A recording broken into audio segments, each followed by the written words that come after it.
اعوذ باللہ من الشیطان الرجیم بسم اللہ الرحمن الرحیم السلام علیکم۔ امید ہے آپ سب لوگ خیر خیریت سے ہوں گے۔ آج میں اس ویڈیو میں آپ کو سورۃ کافرون کا ایک قرآنی وظیفہ آپ لوگوں کی خدمت میں پیش کرنے جا رہا ہوں۔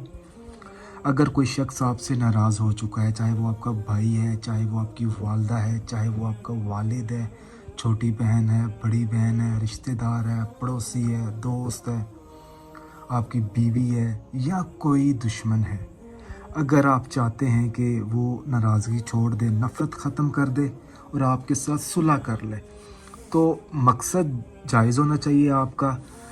آپ نے وظیفہ اس طریقے سے کرنا ہے۔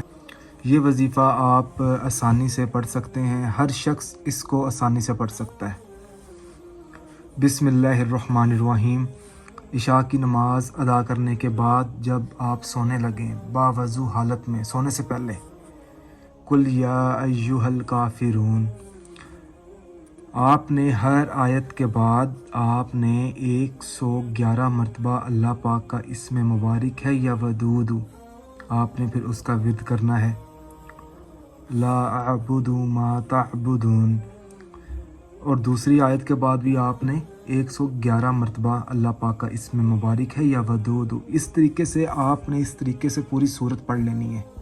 ہر آیت کے بعد 111 مرتبہ اللہ پاک کا اسم مبارک یا ودود، اور اپنا مطلوبہ مقصد اپنے ذہن میں رکھتے ہوئے آپ نے یہ وظیفہ پڑھنا ہے۔ اور سورۃ کافرون پڑھنے کے بعد آپ نے آخر میں 1 مرتبہ آیت الکرسی اور آپ نے 1 مرتبہ درود پاک پڑھ کر اللہ پاک سے اپنے مطلوبہ مقصد میں کامیاب ہونے کے لیے دعا مانگنی ہے، اور یہ وظیفہ آپ نے 3 دن اسی طریقے سے پڑھنا ہے۔ انشاءاللہ تعالیٰ سورۃ کافرون کی مدد سے وہ شخص جس کے لیے آپ وظیفہ پڑھیں گے وہ ہمیشہ ہمیشہ کے لیے ناراضگی چھوڑ دے گا انشاءاللہ تعالیٰ۔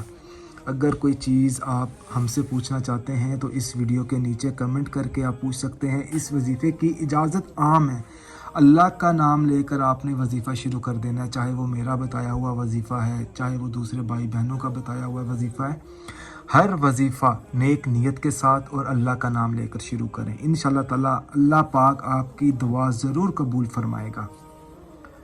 اگر یہ عمل پسند آیا ہے تو اس ویڈیو کو دوسرے بھائی بہنوں تک ضرور پہنچائیں تاکہ آپ کے دوست، آپ کے پڑوسی، آپ کے رشتہ دار بھی یہ وظیفہ پڑھ سکیں۔ اگر آپ نے ابھی تک ہمارا چینل سبسکرائب نہیں کیا تو ہمارے چینل کو سبسکرائب کریں اور بیل آئیکن کو دبائیں تاکہ میرے جتنے بھی وظائف ہیں یا عمل ہیں وہ میں آپ لوگوں کی خدمت میں پیش کر سکوں۔ جزاک اللہ۔